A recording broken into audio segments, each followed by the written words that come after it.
Part 3, Notes Inspired by the Sleepwalkers.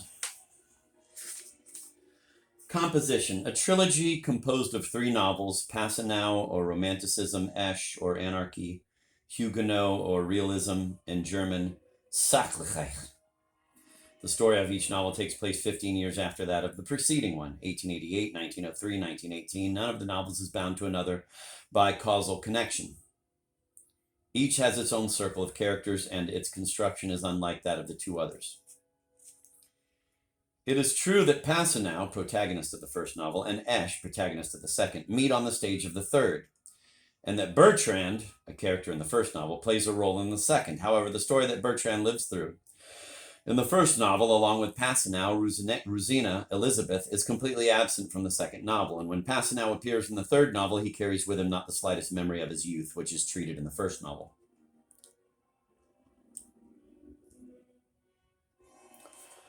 There is thus a radical difference between the Sleepwalkers and the other great 20th century frescoes, those of Proust, Musil, Thomas Mann, etc. In Braque, it is continuity neither of action nor of biography of characters or of families that provides unity of the whole. It is something else, something less apparent, less apprehensible, something hidden, the continuity of one theme, that of man facing the process of a disintegration of values. Possibilities. What are the possibilities for man in the trap the world has become? To answer this, one must first have a certain idea of what the world is. One must have an ontological hypothesis about it. The world, according to Kafka, the bureaucratized universe.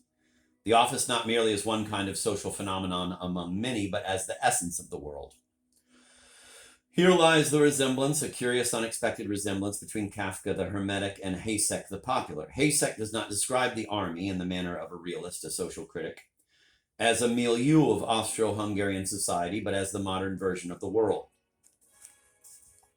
Like Kafka's court, Hayek's army is nothing but an immense bureaucratic institution, an army administration in which the old military virtues, courage, cunning, skill, no longer matter.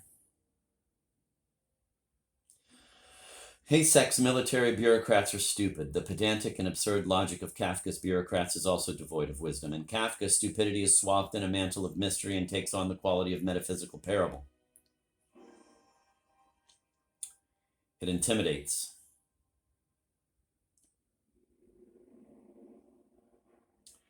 Joseph K. does his utmost to make some sense of its actions, its unintelligible words. For terrible as it is to be condemned to death, it is intolerable to be condemned for nothing, to be a martyr to senselessness. Despite his innocence, K therefore consents to his guilt and searches for his offense. In the last chapter, he shields his 2 executioners from the eyes of the municipal police, who might have saved him, and moments before his death, reproaches himself for not having the strength to plunge the knife into his own chest and spare them the dirty job.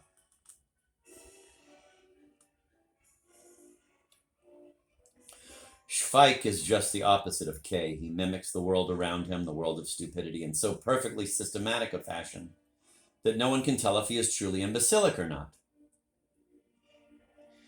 He adapts so easily and with such delight to the reigning order, not because he sees some sense in it, but because he sees it has none at all. He amuses himself, he amuses other people, and by his extravagant conformism, he turns the world into one enormous joke. I wonder if that's what that movie Life is Beautiful was based on. This is Rick Still speaking. I wonder.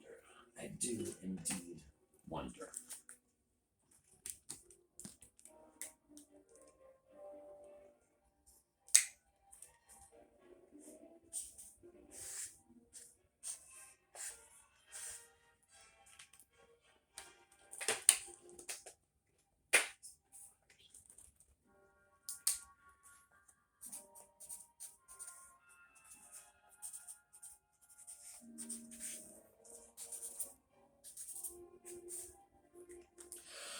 Those of us who have experienced the totalitarian communist version of the modern world know that these 2 attitudes, seemingly artificial, literary, exaggerated, are only too real. We've lived in the realm bounded on one side by K's possibility, on the other by Schweik's. which is to say, in the realm where one pole is the identification with power, to the point where the victim develops solidarity with his own executioner,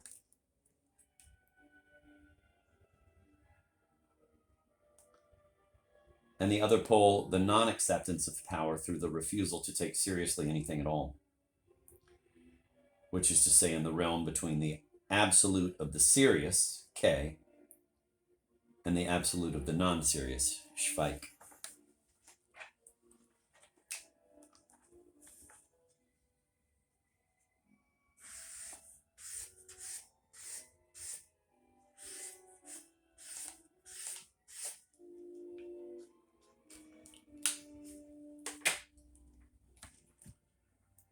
And what about Brock? What is his ontological hypothesis? The world is the process of the disintegration of values handed down from the Middle Ages.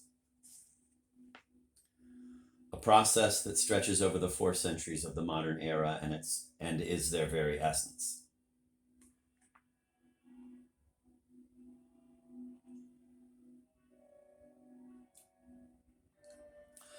What are man's possibilities in the face of this process? Brock finds 3. The Passanau possibility, the Esch possibility, the Huguenot possibility, the Passanau possibility. Joachim von Passanau's brother dies in a duel. The father says he died for honor. These words are writ forever in Joachim's memory. But his friend Bertrand is amazed. How is it possible that in the age of trains and factories, 2 men can stand stiffly, face to face, arms extended, revolvers in hand? Upon which Joachim thinks Bertrand has no feeling for honor. And Bertrand goes on, sentiments resist the changing times. They are an indestructible underpinning of conservatism. An atavistic residue.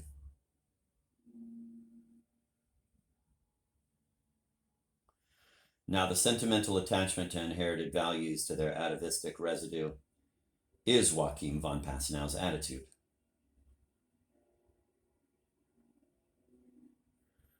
Passanau is introduced by the uniform motif.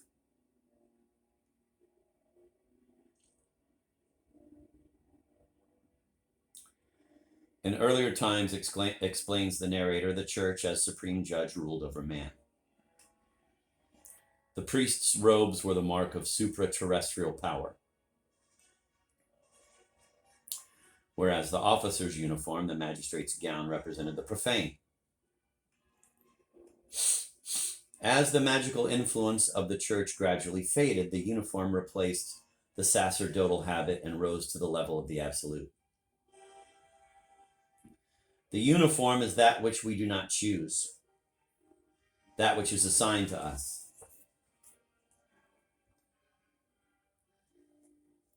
The certitude of the universal as against the precariousness of the individual. When the values that were once so solid come under challenge and withdraw, heads bowed, he who cannot live without them, without fidelity, family, country, discipline, without love, buttons himself up in the universality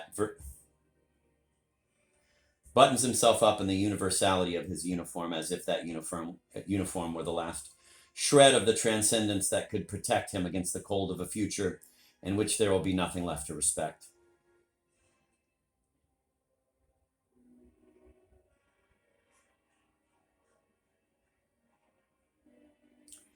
Passanau's story culminates on his wedding night. His wife, Elizabeth, does not love him. He sees nothing ahead but a future of lovelessness. He lies down beside her without undressing. That, quote, twisted his uniform a little. The coat skirts fell open and revealed the front of his black trousers. But as soon as Joachim noticed, he hastily set things right again and covered the place. He had drawn up his legs, and so as not to touch the coverlet with his glossy boots, he strained to keep his feet on the chair beside the bed. The Esch possibility. The values handed down from the time when the church completely dominated men's lives had long been shaken loose, but for Passanau, their content is still clear. He has no doubt about what his country is. He knows to whom he should be faithful and who is his God.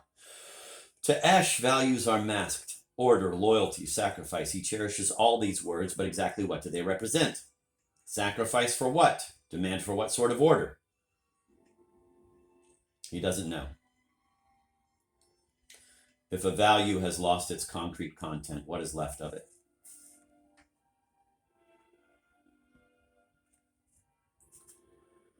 A mere empty form. An imperative that goes unheeded and all the more furious demands to be heard and obeyed. The less Esh knows what he wants, the more furiously he wants it. Esh, the fanaticism of the era without God.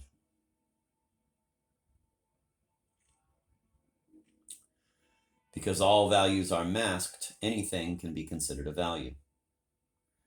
Justice, order, he seeks them first in the trade union struggle, then in religion, today in police power, tomorrow in the mirage of America where he dreams of immigrating. He could be a terrorist or a repentant terrorist turning in his comrades, or a party militant or a cult member or a kamikaze prepared to sacrifice his life. All the passions rampaging through the bloody history of our time are taken up, unmasked, diagnosed, and terrifyingly displayed in Esh's modest adventure. He is discontented at the office where he works. He has a quarrel. He is dismissed. That is how his story begins. He believes that the cause of all the disorder that upsets him is a man named Nintwig, a bookkeeper. God knows why him in particular. In any case, Esh decides to denounce him to the police. Isn't it his duty? Isn't it a service he owes everyone who, like himself, wants law and order?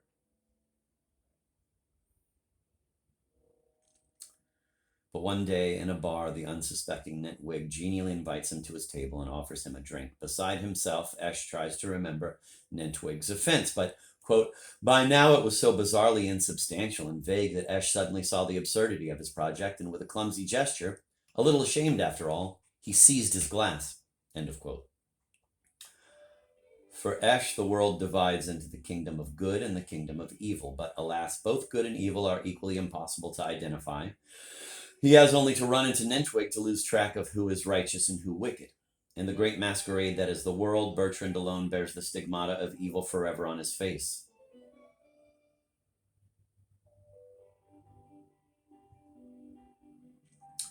Because his crime is beyond all doubt. He is a homosexual, a disturber of the divine order. At the start of his novel, Esh is ready to denounce Nitwig. At the end, he mails a letter denouncing Bertrand. The Huguenot possibility.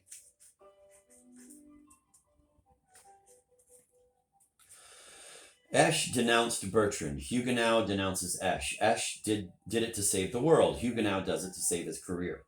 In a world without shared values, Huguenot, the innocent arrivist, feels perfectly at ease. The absence of moral imperatives is his freedom, his deliverance. There is a deep significance in the fact that it is he who, without the faintest sense of guilt, murders Esh. For, quote, it is always the adherent of the smaller value system who slays the adherent of the larger system that is breaking up. It is always he, unfortunate wretch, who assumes the role of executioner in the process of value disintegration. And on the day when the trumpets of judgment sound, it is the man released from all values who becomes the executioner of a world that has pronounced its own sentence, end of quote.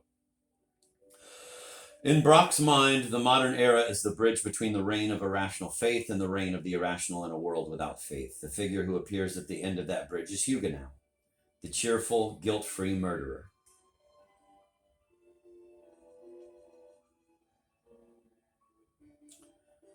The end of the modern era in its euphoric version. K. Schweik, Passanow, K. Schweik, Passanow, Esh, Huguenot. 5 basic possibilities. 5 lodestars without which I believe it impossible to draw up the existential map of our time.